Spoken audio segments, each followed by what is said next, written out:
আসসালামু আলাইকুম, সবাইকে শুভেচ্ছা জানিয়ে কোরেশ নিউজের রাতের সংবাদ শুরু করছি। আমি জাকির হোসেন। শুরুতেই সংবাদ শিরোনাম। আইন শৃঙ্খলা বাহিনী ছাড়া কারো অভিযান চালানোর অধিকার নেই, মন্তব্য স্বরাষ্ট্র উপদেষ্টার। ঝিনাইদহে মিক্সার ডিপো অপসারণ দাবিতে মহাসড়ক অবরোধ। পাকিস্তানে আবার বোমা হামলা, নিহত ৫, আহত ৫। এবং চ্যাম্পিয়ন্স লিগে ১০ জনের দল নিয়েও বার্সেলোনার জয়। এবার বিস্তারিত। শুরুতেই জাতীয় প্রসঙ্গ। রমজানের শুরু থেকেই জমে উঠেছে ভ্রাম্যমাণ বা ভ্যান গাড়িতে করে সবজি বিক্রয়। খুব সহজে ও তুলনামূলক কম দামে পাওয়ায় ক্রেতারা ভিড় করছেন এসব ভ্রাম্যমাণ দোকানগুলোতে। আর এ কারণে বিক্রি কমে গেছে বাজারগুলোতে অবস্থিত সবজির দোকানগুলোতে। বিক্রির এই তারতম্যের জন্য বিক্রেতারা একে অন্যকে দোষারোপ করছেন। বিস্তারিত রিপোর্টে। দর্শক, কোরেশ নিউজে সবাইকে স্বাগত জানাচ্ছি। আমি জাকির হোসেন। বাজারের যে সবজি বিক্রেতা, যারা বাজার ভাড়া দিয়ে মূলত তাদের দোকান চালাচ্ছেন, তাদের সবজির দাম বেশি বলে যে অভিযোগ করেছেন ভ্যানে বা ভ্রাম্যমাণ বিক্রেতারা, এবং ভ্রাম্যমাণ বিক্রেতাদের যে তাদের যে যুক্তি যে তারা আসলে কম দামে বিক্রি করছে বিধায় কাস্টমাররা তাদের কাছ থেকেই সবজি কিনছে।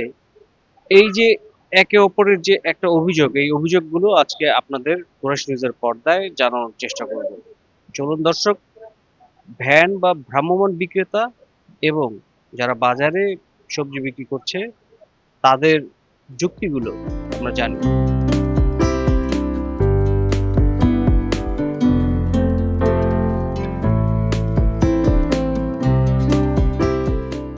ভাই, আপনাদের বেচা বিক্রি কমে গেছে আসলে কেন? মানে কি সমস্যা? সমস্যা হলো বর্তমানে এখন ফুটপাতে বাড়ে গেছে। ফুটপাতে মনে করেন ভ্যান গাড়ি এখন আছে। ফুটপাতে মনে করেন অনেক দোকানদার হয়ে গেছে। এখানে সরকারি মার্কেট গুলো ড্যাম খেয়ে গেছে। সরকারি মার্কেট মনে করেন মানুষ আসতে চায় না। কত যদি পাইয়ে যায় তাহলে তো আর বাজার কষ্ট করে আসে না মানুষ। এই কারণে ফুটপাতে মনে করার কারণে বাজারটা ড্যাম খেয়ে গেছে। অনেক দোকান খালি থাকে না, অনেক দোকান বদ্ধ, অনেক দোকান মানুষের মাল কিনতে চায় না। আমি এদের মাল কিনি আমি বিক্রি করবো, যদি না বিক্রি করতে পারছি তো কিনার দরকার নেই।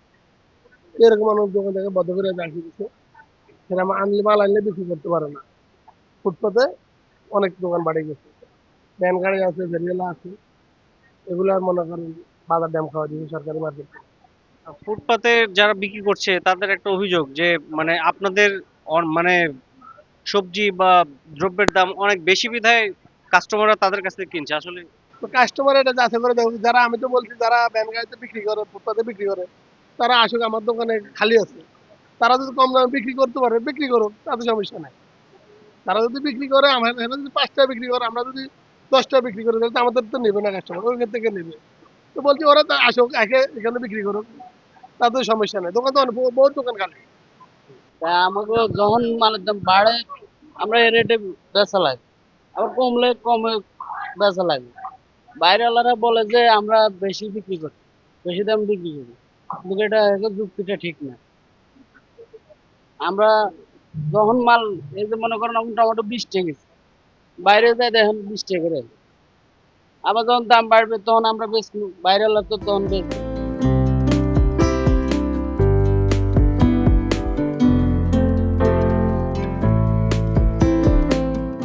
চাচা, এই যে বাজারে যাদের দোকানদারি করছেন তাদের অভিযোগ যে আপনাদের এই ভ্রাম্যমাণ দোকানের কারণে তাদের বেচা কেনা বা বেচা বিক্রি এটা একবার কম হচ্ছে, একবারেই হচ্ছে না। আমরা তাদের এই অভিযোগ আসলে কেন? আমরা রোডে যখন থাকি তখন পাবলিকের একটু সুবিধা হয়। কেন? একটা মাল যাচাই বাছাই করে এলো, বাচ্চা কুচা এলো, দেখে এলো, আবার এর টাকাও কম পায়। যেমন ১ কেজি গাজর বেশি আমরা ৩০ হইতে ২৫ টাকা অথবা ২০ টাকা, আর ওরা বেচলো ৫০ হইতে ৪০ টাকা। এরকম বিভিন্ন মালগুলো, ইত্যাদি মালগুলো এইভাবেই নেয় তারা, বুঝছেন? নেওয়ার কারণে কাস্টমার ওদের কাছে ঝোঁকে কম, ওদের কাছে এই কারণে ঝোঁকে কম। আর নাহলে কিন্তু ওরা কেন, ওরা দুশ্মনী করে না, কিন্তু ওদের কাছে গেলে পাবলিকের সুবিধা পায় না, সুবিধা পায় মানে রাস্তায় ছাড়িয়ে কিনতে। তাহলে আপনারা বলতে চাচ্ছেন যে আপনাদের কাছে অনেক দাম কম পায় পাবলিকেরা, তাই তো? যারা কিনে, যারা কাস্টমার, তাগত জানি না, দেখেন তারা কি কয়। বিশ্বাসী সবাই তো ভালো চায়, একটু কম রেটে চাই বা ভালো মান চায়। তা আমাদের তো প্রতিষ্ঠানের ভাড়া নাই, এই জন্য একটু কম রেটে বেশি, এই জন্য তাদের অভিযোগ থাকবেই। সমস্যা বলতে যে বুঝাই, আমরা তো লিগ্যাল দাম বেশি বুঝেন, আমাদের এই মালটা কিনা 5 টাকা, আমরা 6 টাকা 7 টাকা হইলে আমাকে অল্প একটু ব্যবসা হইলে আমরা দিয়ে দিই, কিন্তু হেরাই একটা মালে ব্যবসা করতে চাই 10 টাকা, তাহলে হ্যাঁ হ্যাঁ ব্যবসা কিনে কেমন হইব? এরা অভিযুক্ত দেয় খালি ক্ষমা ক্ষমা, এ তো এরা তো চায় ডাবল ডাবল লাভ করতে, কিন্তু ডাবল ডাবল লাভ করতে চাইলে তো আর বেচা কিনে হইব না, কম লাভ করুক, দেখবেন যে বেচা কিনে হয় না যায় কি। বাজার কমিটির দোকানদার, ভ্রাম্যমাণ বা ভ্যানে বিক্রেতা, যাদের অভিযোগ বা প্রতি অভিযোগ যাই দিক না কেন, দিন শেষে ভোক্তারা যেখানে কম দামে ভালো সবজিটি পাবে তাদের কাছ থেকে কিনবে। ভোক্তারা বলছে কম মূল্যে, তারা ভ্যান থেকেই হোক বা বাজারে থেকেই হোক, কম মূল্যে বা কম দামে যেন সবজি তারা কিনতে পারে, সে বিষয়টি নিশ্চয়তা দিতে হবে সরকারকে। Zakir Hossain, Kurash news, Dhaka. ঈদযাত্রায় লঞ্চে অতিরিক্ত যাত্রী নেওয়া যাবে না। নৌযানে নির্ধারিত ভাড়ার বেশি নিলে শুধু জরিমানা নয়, সেই লঞ্চের রুট পারমিটও স্থগিত করা হবে বলে হুঁশিয়ারি দিলেন নৌ পরিবহন এবং শ্রম ও কর্মসংস্থান উপদেষ্টা ডক্টর এম সাখাওয়াত হোসেন। বৃহস্পতিবার সচিবালয়ে পবিত্র ঈদ উল ফিতর উপলক্ষে দেশের বিভিন্ন নৌপথে জলযানসমূহ সুষ্ঠুভাবে চলাচল, যাত্রীদের নিরাপত্তা নিশ্চিতকরণ সহ যথাযথ কর্মপন্থা গ্রহণের লক্ষ্যে প্রস্তুতিমূলক সভা শেষে ব্রিফিংয়ে এসব কথা বলেন তিনি। শ্রম ও কর্মসংস্থান উপদেষ্টা বলেন, কোনো লঞ্চ নির্ধারিত সিরিয়ালের বাইরে ছেড়ে যেতে পারবে না, অতিরিক্ত যাত্রী বহন করা যাবে না, শুধু সদরঘাট নয়, রাস্তা থেকেও যাত্রী তোলা যাবে না। এসব বিষয়ে আইন শৃঙ্খলা বাহিনী তদারকি করবে, নৌবাহিনীও সহযোগিতা করবে বলেও জানান তিনি। স্পিড বোট চলবে না, বাল্ক হেড রাতে চলবে না, এবং একটা লঞ্চ আরেকটা লঞ্চের সাথে রেস করবে না। ফিটনেস থাকতে হবে, ফিটনেস ইন্সপেকশন এখন থেকেই, এই কালকের থেকে শুরু হবে। যারা যারা ঈদে চালাতে চাচ্ছেন, এখনো অনেকে ডকইয়ার্ডে ঠিকঠাক করছেন, তারা যেন ফিটনেস সার্টিফিকেটটা নিয়ে নেন। অন্যথায় তারা কিন্তু যদি তাদেরকে রাস্তায় ধরে নিয়ে যাওয়া হয়, সেটার জন্য কর্তৃপক্ষ বা সরকার দায়ী থাকবে না। আমরা যতদূর সম্ভব যাত্রী সকলের নিরাপত্তা চেষ্টা করছি। আমি লঞ্চ মালিকদের অনুরোধ করেছি তারা যাতে নির্ধারিত স্পিডে চলাচল করেন। নির্ধারিত স্পিডে তাড়াতাড়ি করে যাওয়ার দরকার নেই। দিনের বেলা যে সমস্ত কাছাকাছি জায়গাগুলো আছে, শর্ট রুট যেটা, দিনের বেলা যারা চালাবেন তারা অলরেডি অ্যাপ্লিকেশন করতে হবে। ইভেন এমনকি আমি দেখি যে বরিশালেও যায়, আবার দিনে দিনে চলে আসে, রাত্রে আবার একটা ট্রিপ নিয়ে যায়। তাদেরকে পার্টিকুলারলি পারমিশন নিতে হবে ফ্রম BIWTA, ও তাদেরকেও সিরিয়াল মেনটেন করতে হবে। নগরীর অন্যতম পাইকারি ও খুচরা পোশাকের মার্কেটগুলোর মধ্যে অন্যতম বঙ্গবাজার। প্রতি বছর রমজানের শুরু থেকেই ঈদের বেচা বিক্রিতে ব্যস্ত হয়ে ওঠে বঙ্গবাজার সহ এর আশেপাশের মার্কেটগুলো। কিন্তু এবারের রমজানে জমে ওঠেনি এসব মার্কেটের বেচা বিক্রি। লক্ষ্যমাত্রা অনুযায়ী মালামাল বিক্রি করতে না পারায় হতাশ ব্যবসায়ীরা। বঙ্গবাজার ও এর আশেপাশের মার্কেটগুলো ঘুরে বিস্তারিত জানাচ্ছেন আবু তাহের নয়ন। ক্যামেরায় ছিলেন আলামিন রাব্বি। আগে তো একটা প্রত্যাশা করতাম 1 কোটি টাকা বিক্রি করতাম 15-20 দিনে, এখন হয় না। এই সরকার পরিবর্তন হওয়ার পর থেকেই ব্যবসার অবস্থাটা কিছুটা খারাপ হয়ে যেত। আমাদের ব্যবসায়ী বছর ভালো যাচ্ছে না।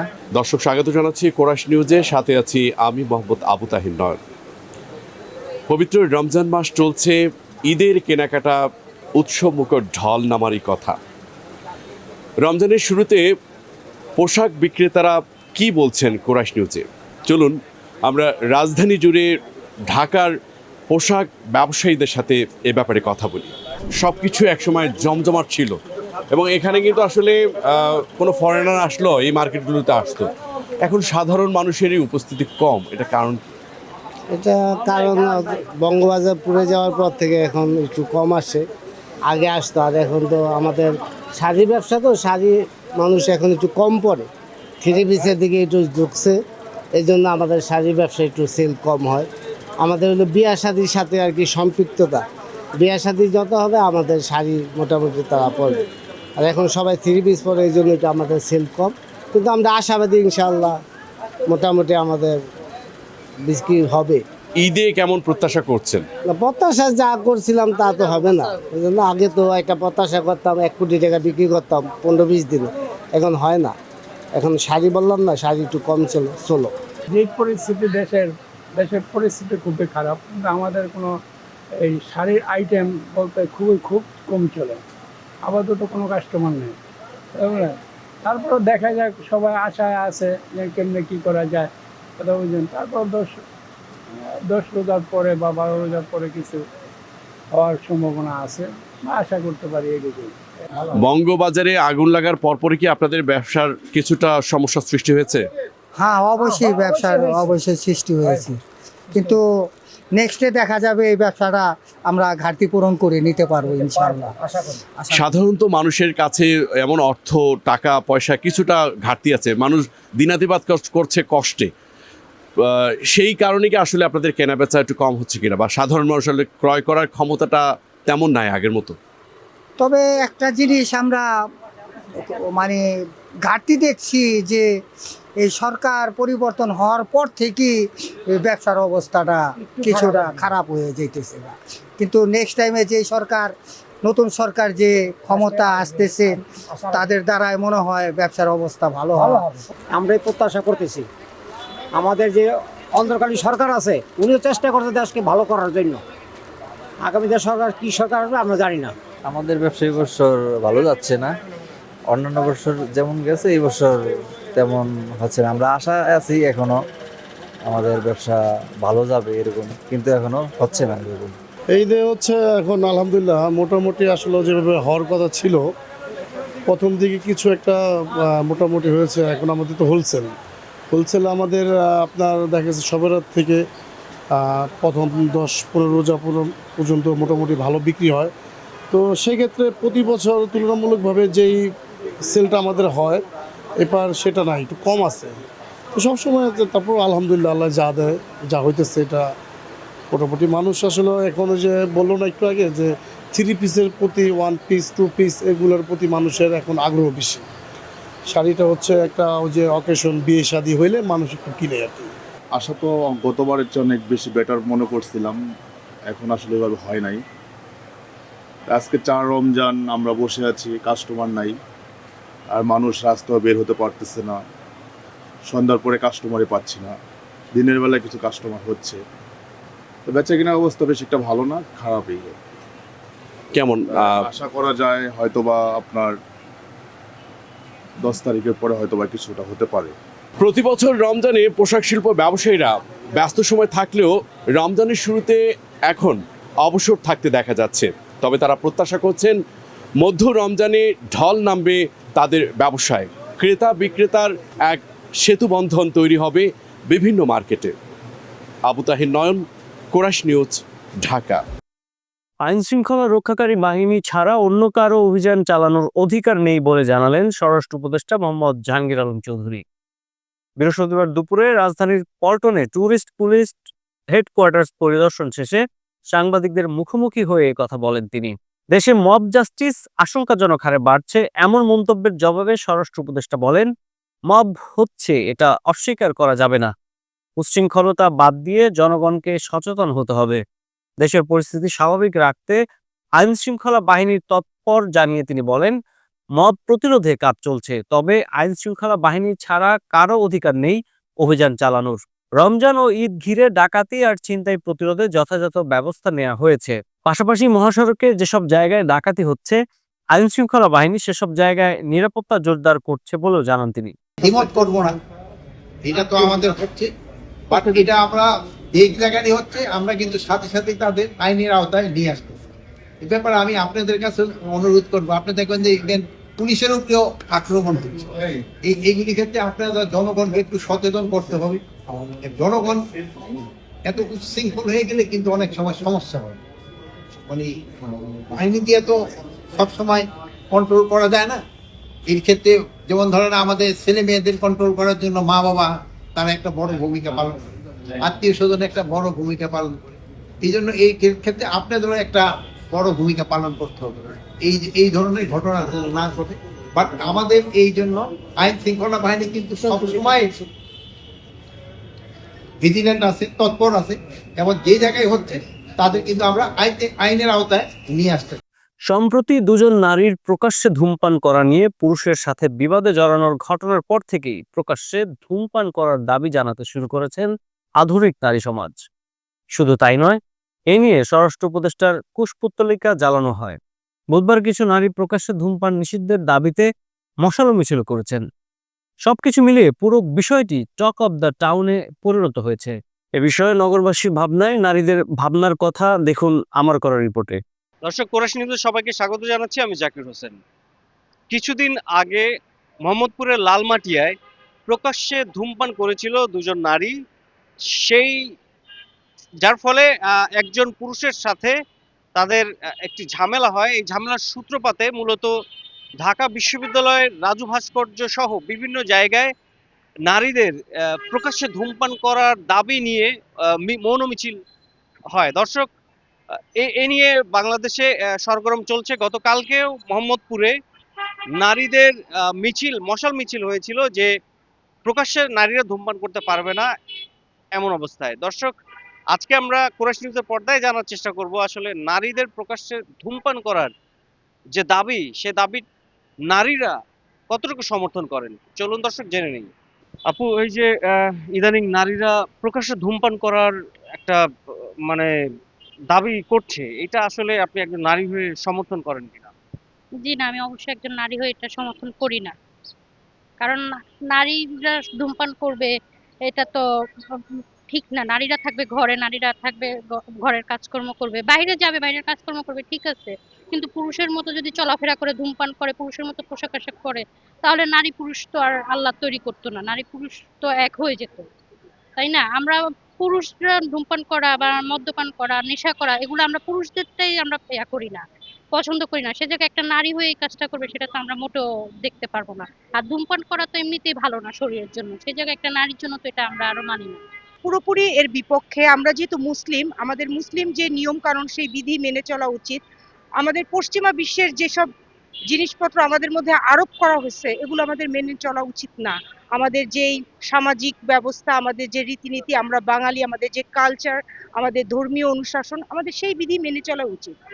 ও অতিরিক্ত ডেসপারেট হয়ে এরকম উদ্ধত্যপূর্ণ নারীদের চলাচল হলে যে আরো সমাজের অবক্ষয়, সমাজের বিভিন্ন ব্যভিচার আরো বেশি হয়ে যাবে। এজন্য আমি পুরোপুরি এর বিপক্ষে। না, আমি তো ভালো মনে করি না। আর মূলত smoking is not good for health, is affecting lungs, oral, everywhere. All of this our organ affected when people are smoking or tobacco, so I do not accept it. না, এটা তো ঠিক না। কারণ আমি একটা মা, আমি আমি তো এটা চাইবো না যে আমাদের সমাজটা এইভাবে ধ্বংস হয়ে যাক। আমার সন্তান তো আমাকে দেখে শিখবে যে আমার মা কি করছে, কেমন ভাবে চলছে। আমাকে দেখে আমার সন্তান বা মানে চলবে, বা আমার দেখে আরো 5 জন শিখবে, দেখবে। আমি যদি খারাপ হই, আমার সন্তানরা ওইভাবে মানে ওই পথেই হাঁটবে। না, সমর্থন করি না, 1%ও করি না, 1%ও না।